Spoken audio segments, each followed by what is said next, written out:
don't want to rush you, love, but I think you'd best be getting your clocks on. Ma, what time is it? Just turned 8. Oh, heck. Oh, I should think so and all. Hey, shouldn't you have done all that last night? Well, I did. I pressed my plum shift. I was just going to jump into it. Oh, well, it'll go very nicely with your purpley frock. My purpley frock? That is my plum shift, Uncle. Well, there's no wrong with it, is there?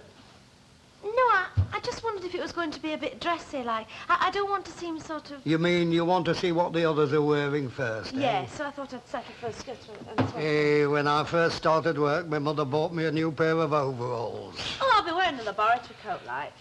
They were that stiff I was walking down the street like one of them astronauts. You used to get grooves in your thumb trying to do up the tin buttons. You know, like what doctors wear, lab coats. Oh, aye. Of course, they keep your clothes clean as well, you know. Ah, that was the worst part of it. What? My overalls. They were that clean I stood out. I spent all day trying to get them dirty. Then my mother spent all night trying to get them clean again. Well, what shall I tell you, Auntie Annie? That you'll be down for your breakfast in about 5 minutes. Yeah, my butterflies need feeding more than me. Fluttering about, are they? Yeah, it's daft, isn't it? It's only natural, love. I suppose so. Uncle Jack, Huh? how do you know when you're doing the right thing? How do you mean? Well, I mean, jobs, they can alter your whole life, can't they? Oh, they can, that. I mean, when you was at school, did you think you was going to end up in a pub? Well, I can't say that it were a burning ambition at the time, but things just happen, love. But they shouldn't just happen. I mean, you might have been a great poet or a scientist or something. I don't think so. And mind you, vacancies for poet were very thin when I left school. No, you're laughing at me. No, I'm not. But then it were a question of making ends meet. If you had a job at all, you were lucky. Hey, is it cold outside? Eh? Oh, fair to middling. I'll wear my long coat then. Must have been a lot easier in those days, though. I mean, now it's all wondering, isn't it?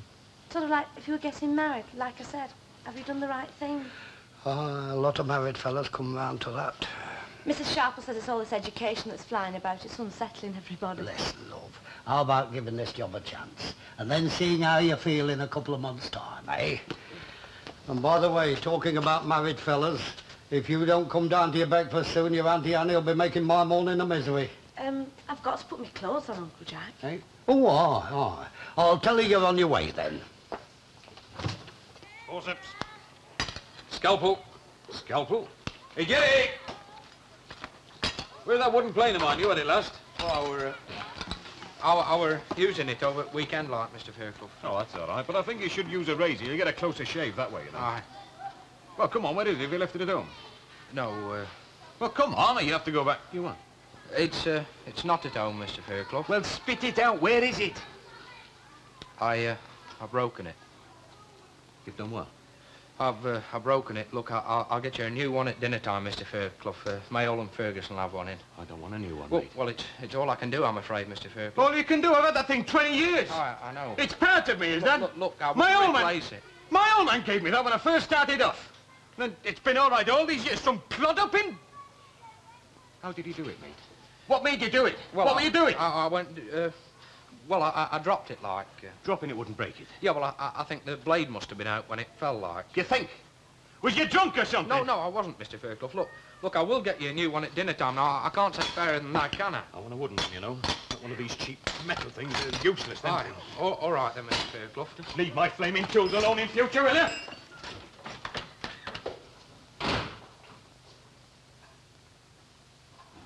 Couldn't you ask Val to do that for you? No, I can do it myself. That's why I haven't asked her. It looks hard going. Yeah.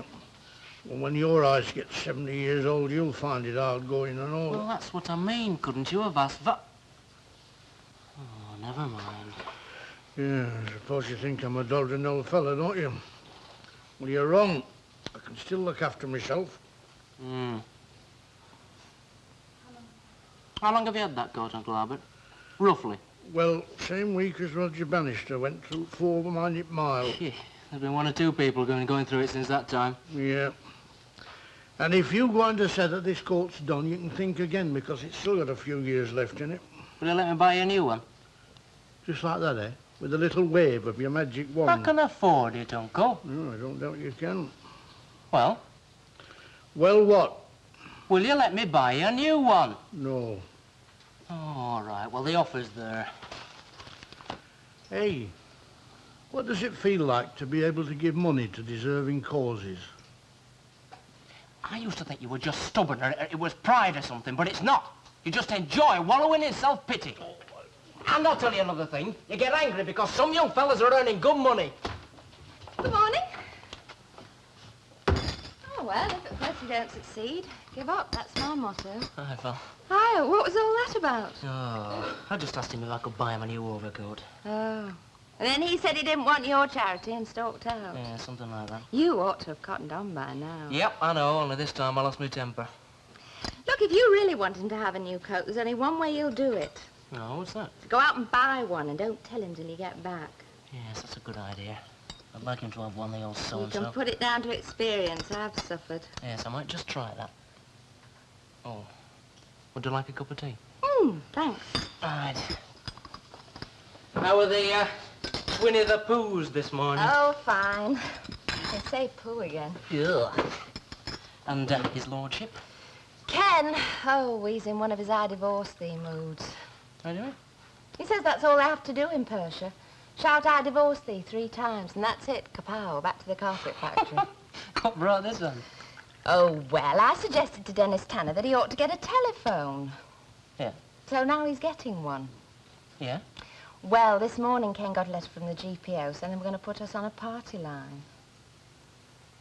With Dennis? Yeah. Ken's blaming me. Oh, he's in a foul mood. What's he worrying about? It's cheaper. He gets worked up about things before they happen.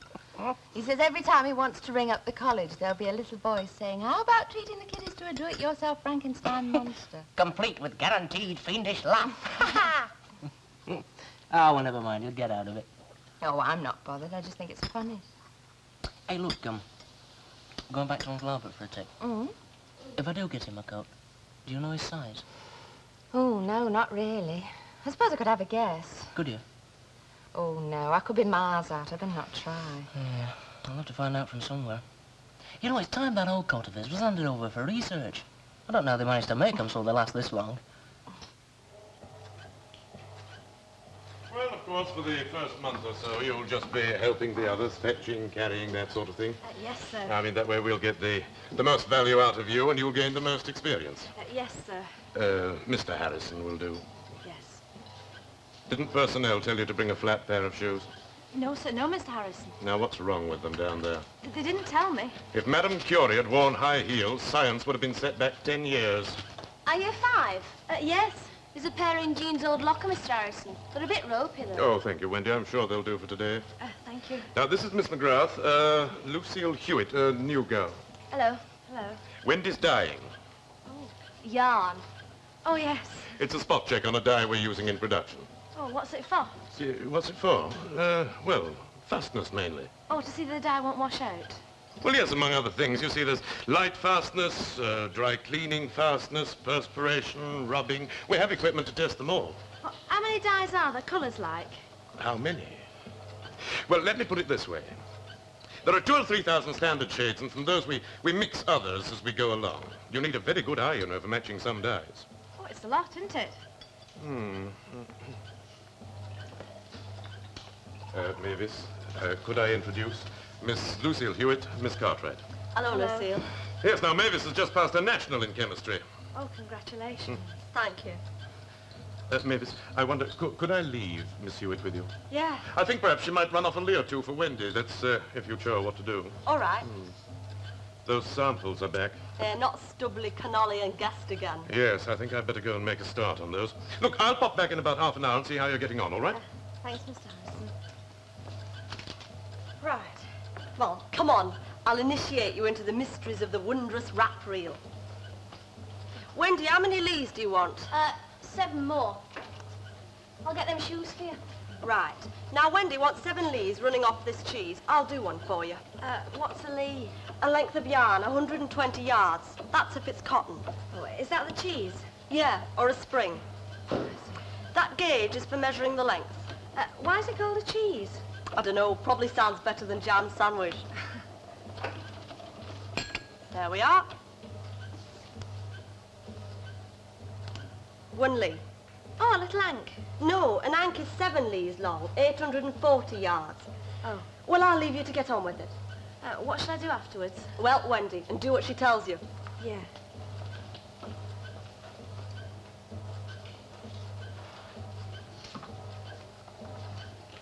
Yeah, Lucille, they're not too bad.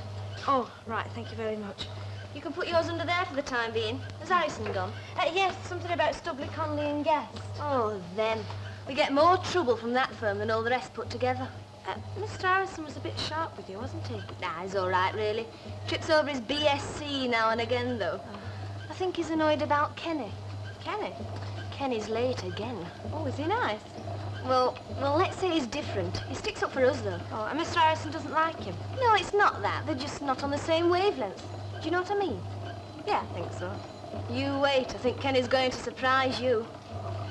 Right, we'll run off a few more leads and then we'll get cracking.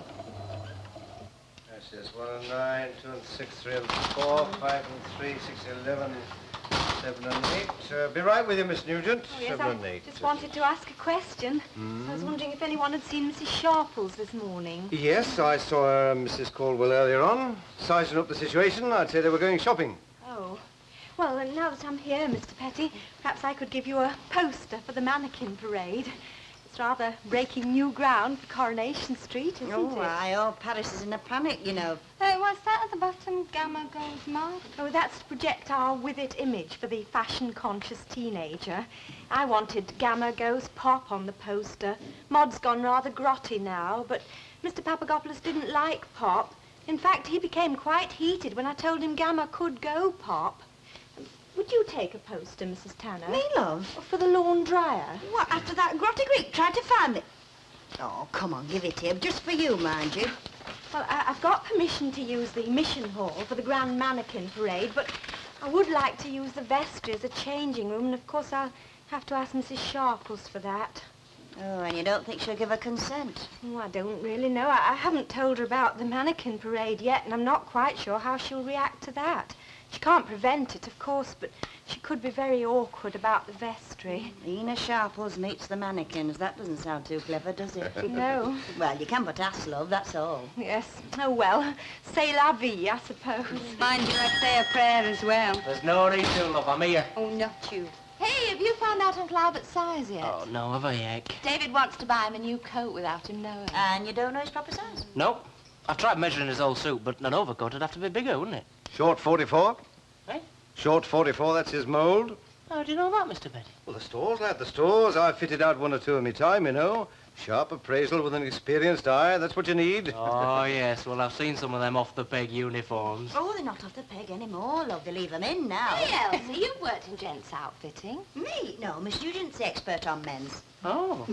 Well, what do you think, Miss Nugent? Well, it's somewhat difficult to tell, really. I mean, Mr. Tatlock's such a peculiar... he's such a diminutive gentleman. You mean he's a little fat fella? I've chosen those exact words. Irma, what is your hip size again? You are? For the mannequin parade. What? Oh, yes. Oh, my hip size is there. It's bordering on 37 the wrong way. Do you know, I'd have sworn you were a little less. You can never really tell with size, can you? No, it's funny that. You can't, can you? Oh, that's very true. It is. Yeah. It's very Yeah, true. it's amazing, Take really. Mr. Petty. I mean, I'd say he was 40 chest, but I'm probably totally wrong. 42. Well, there you are, you see. really? Yes, well, our Ken's only a 38 chest. Is that right, though? Yes, honestly. Do you know, I think that's most interesting. Do you think so, Mr. Tatlock? I'll tell you what I think. I think you can all stop playing your blooming bingo game. Because I know what you're at, and I'm not having any.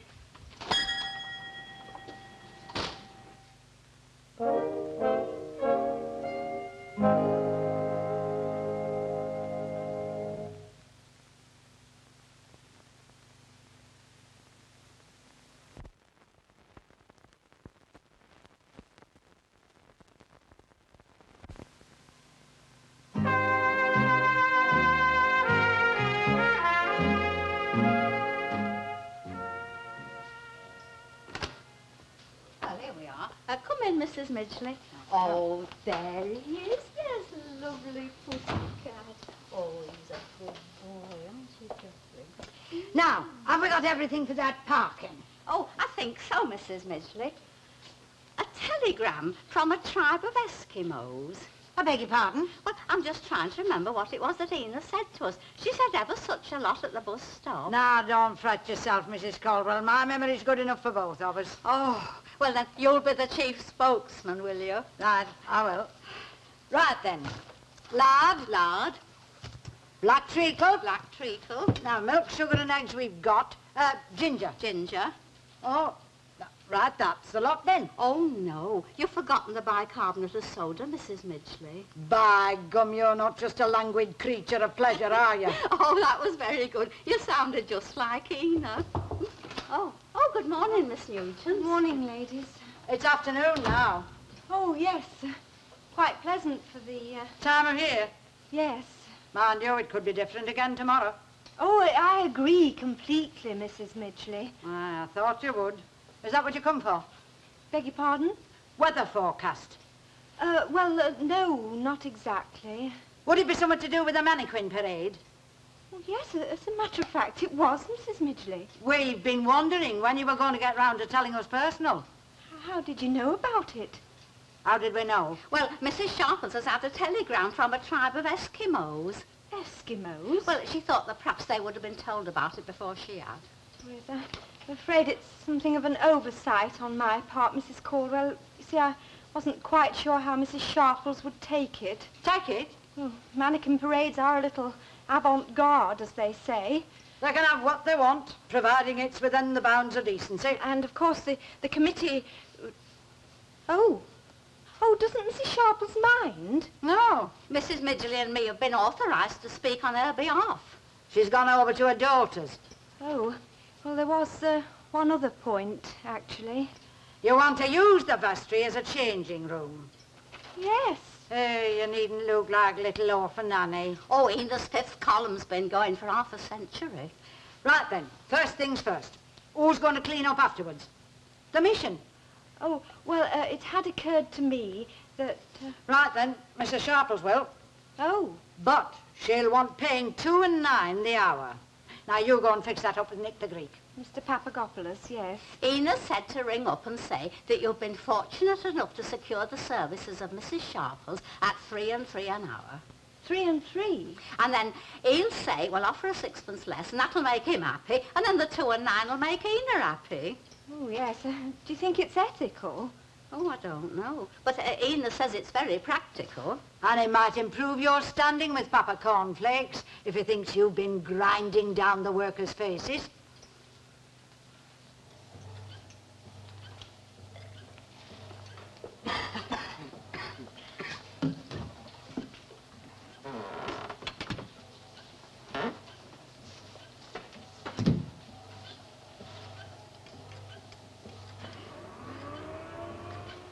If you want a tip from an old timer, roll your sleeves up. Oh, right. Thank you. What are you going to do with that now? Bash it with ball bearings. Ball bearings? Yeah. We put it in this canister, the ball bearings. Fill it up with hot water, soda and soap solution. And spin it round on that wheel of fortune in that cupboard over there. What does that do? Harrison would say it simulates repeated commercial laundrings. Clever, isn't it? Mm. Hey, Wendy, have you got your national in chemistry? Me? No, I've just failed me advanced levels. Mavis has got hers, hasn't she? Yeah, she really goes at it. Still, it's more money.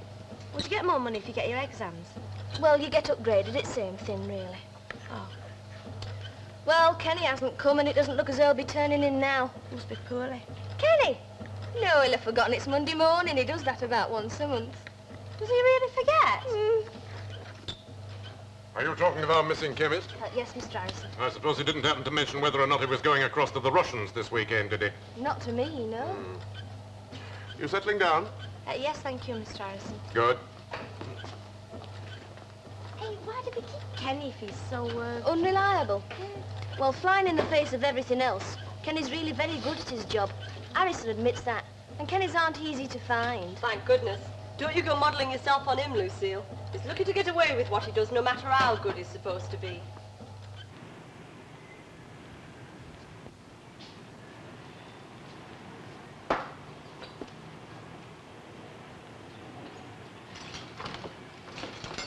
Hello, Mr. Fairclough. Well, it's not Jerry Booth, is it? What do you mean? Well, after all this time, I can hardly recognise you. Oh, well, I'm sorry I was late back. I couldn't get you wooden one. I had to go in 4 shops to get this. I think you'll find it's all right, Mr. Fairclough. Do you? I suppose you've no objection to doing a bit of overtime tonight, have you? Well, I don't see why we should have to... Aye. All right then, Mr. Fairclough, if you think it's necessary.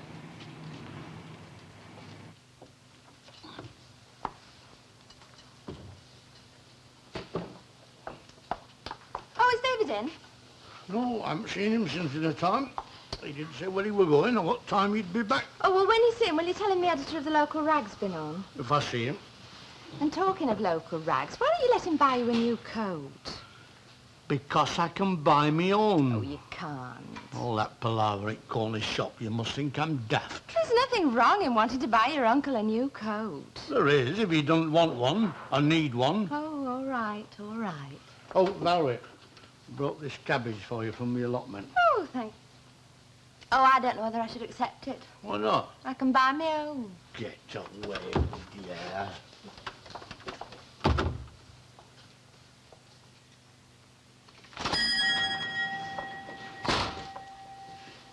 Yes, love. 6 in a Roman candle, please. How old are you, son?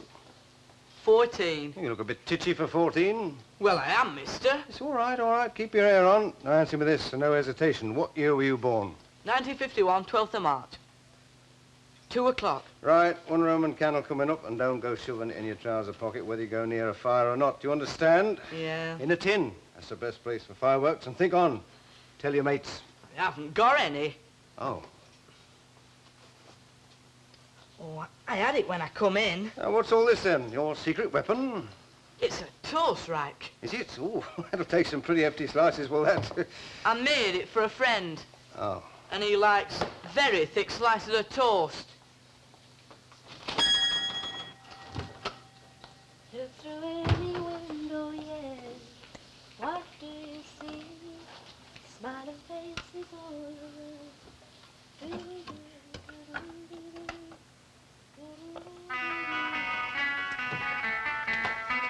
Hello, Mum. Well, what's it feel like to be a fully fledged worker, eh? Smashing. What are the others like, eh? Did you get on well with them? Yeah, Wendy especially. I'll have to take her some flat shoes tomorrow. Oh, aye. Do you know that if Madame Curie had worn high heels, science would have been set back 10 years? Get away. Yes. By the egg. It's a good job, Elsie Tanner. Didn't get interested in Bunsen burners, eh? Well, what did you have to do today, then? Oh, well, it's hard to explain. I mean, we use very complicated chemical processes and formulas and things. Oh, I don't think you'd understand. no. Yarn testing, were you? Well, among other things, yeah. Spot checking for die fastness Yeah. and coefficients of strength. Yes. All right. I'll tell you, Auntie Annie, that you'll be down in a couple of minutes for your tea, eh? Oh, by the way, Lucille, how much is this job paying? Just short of £8. Well, I suppose now's as good a time as any other. I promised the auntie that I'd bring the subject up. Board and lodging? Aye. Well, what do you think? I don't know. What do you think? Well, how does this sound? £2.10 on condition that you put 30 bob in the post office. Every week? Every week. Ooh. You'll thank us in a couple of years. Couple of years we might all be dead. There could be a war. Oh, I reckon we might just stick it out a bit longer. Well, what do you say? Well, if I don't manage to save 30 bob, is it still £2.10? Oh, no. I think there's a sliding scale in operation. Board and lodgings will be £3.10 if you don't save out. Oh, heck. Oh, all right. Is it a deal? Yeah. Shake on it. Oh, I won't have much left.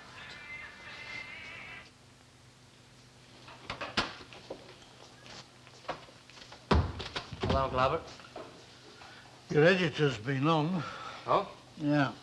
I think you're supposed to ring him back. All right. There you are. I said, there you are. No, I heard you. I'm not daft. You can take it back. I don't know what it is. I can guess. Well, I've forgotten where I bought it from. Oh, have you? Look, it's yours now. If you don't want it, you can give it to the dust fella for all I care. Right. Oh, I'm going to phone the newspaper.